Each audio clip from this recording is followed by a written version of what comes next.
Today I've come to treat people at a place called Kiogoro. It's only around 5 kilometers from Kisii town on the Kisii Kilgoris road.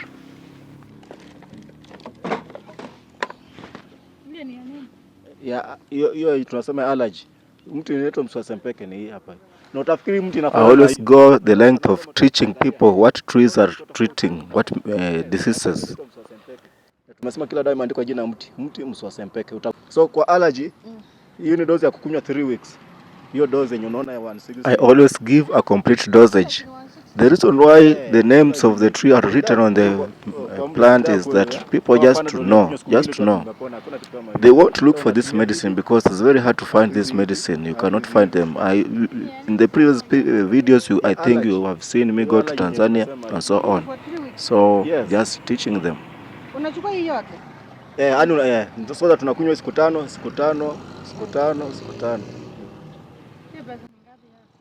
The lady had inquired if I had allergy medicine. Then I showed her my price list, and it's good to know that allergy is an autoimmune disease disorder which is triggered by sometimes lifestyle, foods.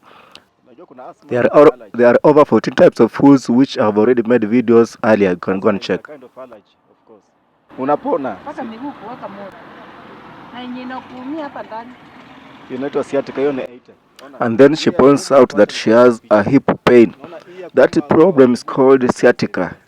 When the sciatic nerve is pinched at the hip, at the pelvis, then you feel pain around that place. It's a very common case, and I've already made a video. You can go check on my earlier videos. It's a complete video to teach you about sciatica and how it comes about.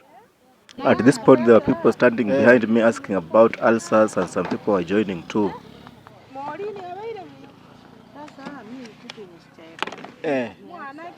Ni allergy. Yes. Sasa allergy, tuseme kama mtu mwenye amefungana hapa ndani, atafunguka. Unafunguka kwa sababu unajua hiyo misuli kishajiachia tu hivi, unaanza hewa inaanza kupita. Ikai iko tight hivi inafunguka. Kwa sababu hiyo reaction ona histamine. Ngoja. Antihistamine ni kitu ambayo inapigana na histamine. Hiyo histamine inaenda kupigana na histamine. Mtoa mfano wa histamine. Histamine iko kwa mkia ya nyuki. Ndio nyuki kikuuma hapo mahali panaanza kufura, maji yanajaa. So hiyo histamine kama iko kwa mwili nyingi, penye hewa inapita inafura. Sasa hiyo njia ya hewa inafunga, ina block. So ukipewa celestamine, hiyo antihistamine kitu inapigana ndio inafunguka. Sasa hiyo maji kama umeumwa na nyuki umefura, ukakunywa nini, hiyo mkono itakuwa flat. Unapata? So histamine ni kama iko kwa mkia nyuki, yani iko kwa mkia nyuki pia. Sasa ukikunywa hii inafunguka. Yes, lazima inafunguka hii.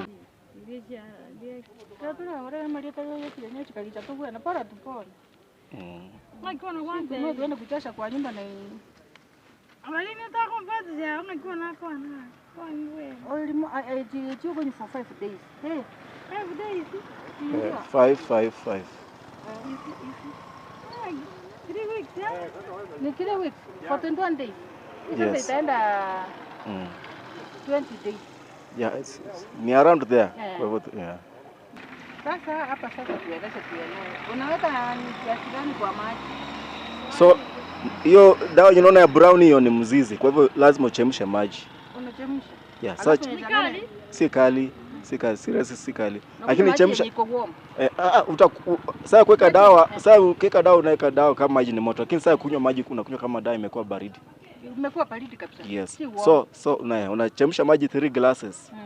Unaweka kwa container 3 glasses. Alafu unaweka 1 teaspoon hiyo dawa na 1 teaspoon hiyo dawa nyingine, una mix kwa hiyo maji glass 3. Sasa glass 3 ni ya kunywa siku mzima. Glass moja asubuhi, moja mchana, moja jioni. Kama imepoa tu kama baridi kabisa. Kisha kuweka dawa unaweka kama ni maji moto ndio ichanganye. Lakini sasa kisha changanya kunywa baridi tu. Kijiko yenye tunakulia mchele. Teaspoon. Moja. Apart from giving them a verbal explanation, always write the prescription on the card, on a card. Every customer is given a card with prescription, which is also stamped. The reason why we use hot water is in some plants, not all plants, is that plants have something called a cell wall, and the content, the phytochemicals, the chemicals of the plant are inside the cell. So you need to use hot water so that the cell wall breaks and releases the chemical easily to into the water, so that when you drink the medicine it can actually be of use to you. Kwa ngano kuna kitu inaitwa gluten. Unaona neno glue ni gum. Sasa vile unakanda unga usoni inavutika hivi kama gum. Hiyo ndio kitu inaitwa gluten. So here I was explaining how somebody gets sciatica.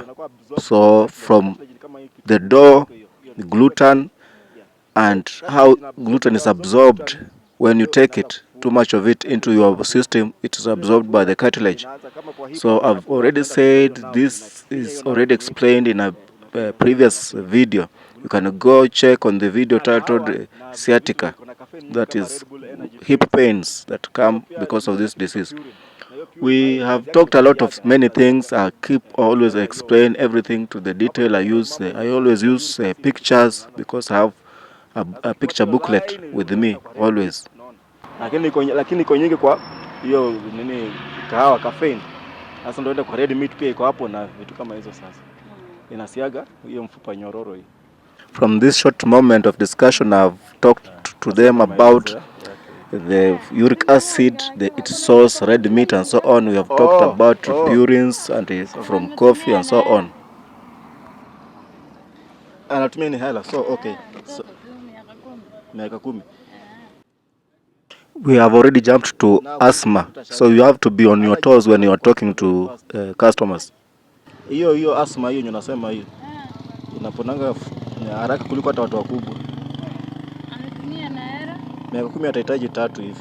Apart from it being factual, from my experience, treating asthma in children usually actually goes away much faster than adults, because the body of the child doesn't produce too much macrophages, which eventually produce immunoglobulin E's. So to reverse this problem, we have something called hematopoiesis, where this is cell specialization. So the cells of the children are much easy to control and manipulate, and the allergy disappears. Remember, an allergy can be triggered. So if you can trigger something in the body, if you find a formula, you can actually stop it. So that's why I say allergies are treatable, and so much so this asthma. The camera is shaking so much because I'm actually bending over into my box and selecting their medicine. So bear with that. Hizi mbili na kuja hizi mbili. Hizi ni kama hizo zako mbili hizo. Hii nimempatia kwa sababu ya kusafisha kifua hii. Lakini ni asthma ya kifua yenyewe. So na ni macho. Kuna duka ya sellotape hapa. Sababu kama hizo kwa hivyo nitakana ufunge hivi. Because they are buying different types of medication, which some of them go in pairs and so on. It is imperative that I buy a masking tape so that I can bind them in bundles, in pairs, according to the prescription of each type of disease that you are treating. So I went to buy this masking tape in this shop. I always work with the one, but I think unauzaje? Hii ni 50 moja. We, inakwanga 30 bwana. 30 huwezi kuwa. Hiyo. Kwanza ninunua ile nyingine ilikuwa sijui.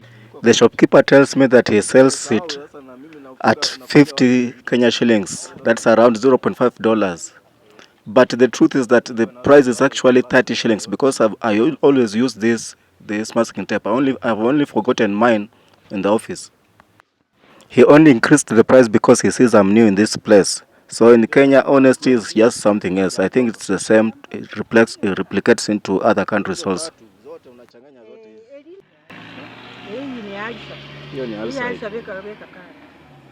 So later, after selling them the medicine and attended to other people who came, I also tested their blood pressure and many other things. I moved on to the next group.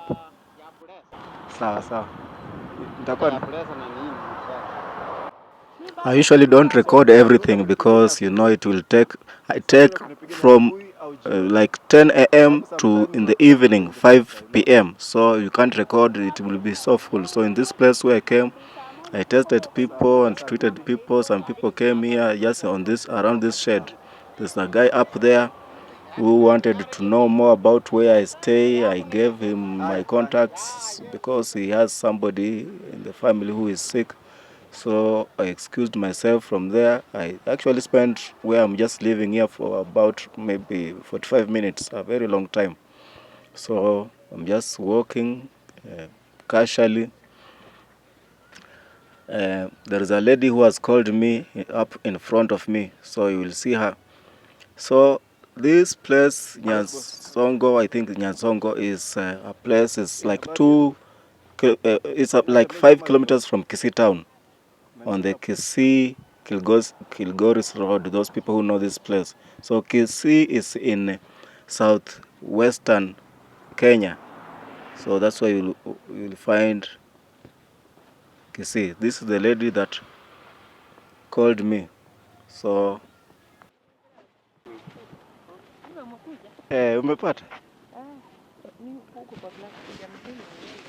Oh. Okay.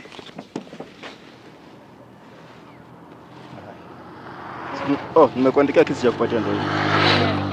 Okay, umeniandikia? Nimesema. Sasa unaweka 1 teaspoon ya kila dawa kwa maji moto 3 glasses. Inazoea mimi hivi. Tulikuwa tunapewa tukiwa wadogo. Hizi miamba ya miti tunaijua. Okay, sawa. She didn't need too much explanation from me. So, okay, you can meet 1 or 2 people who understand what you are doing. Kuna hao wa kanisa hao. Hapana. Mimi mtu ameniambia eti wako kwa church leo. Kasema labda ni nyinyi. Muone huyo na yeye amesema wewe. Kwa hardware? Oh, okay, sawa. So she came back to remind me that there are people at the church. Remember, this is a Seventh-day region. So they are taught about herbal medicine in church. And she has also told me to come here to somebody who needs herbal medicine in this shop. So it's never lonely when I'm outside treating people. Never lonely. People sent me from place to place, even to homes. So hiyo namba ya kwanza ni ya pili, alafu ya tatu. Okay. Hiyo kila kitu iko normal hapo. Mami. So a few meters further, I have come to this group of ladies. So I've just tested their blood pressure. I've given them medication. This I didn't record.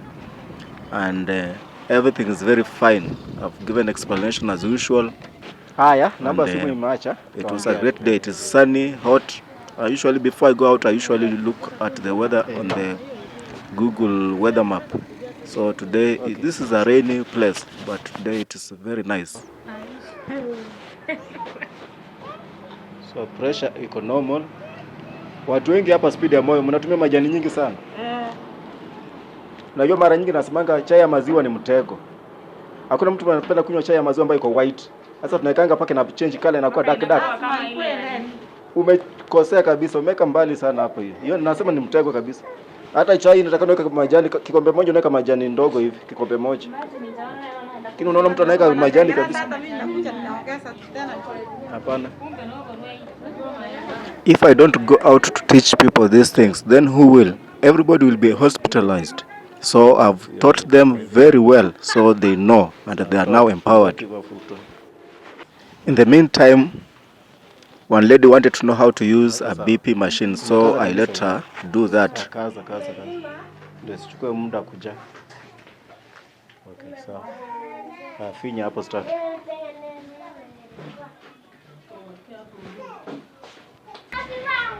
Daktari huyu anauliza upimi ile nyingine ile kubwa. Hiyo spimi. Hata siku hizi hiyo watu hakuna mnashtuka na hiyo na ukimwi. Watu wanashtuka na kansa, hivi vitu zingine ni kama kawaida. Hata si pressure. Mwenye anafungwa kifua. Asma. Kifua kufungana. Mimi mtoto ni 120.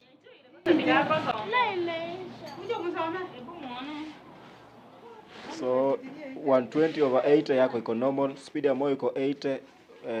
Hiyo si mbaya, tunasema ni mbaya kabisa. Lakini tunataka speed ya moyo ipungue kidogo irudi 72.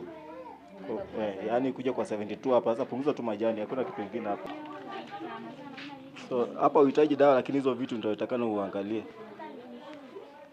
So after taking every individual test, I always write down the numbers, and if there are food that they are not supposed to use, I write them down, and so on and so forth. You'll be wondering, why are women more tested than men? I'll tell you also one thing.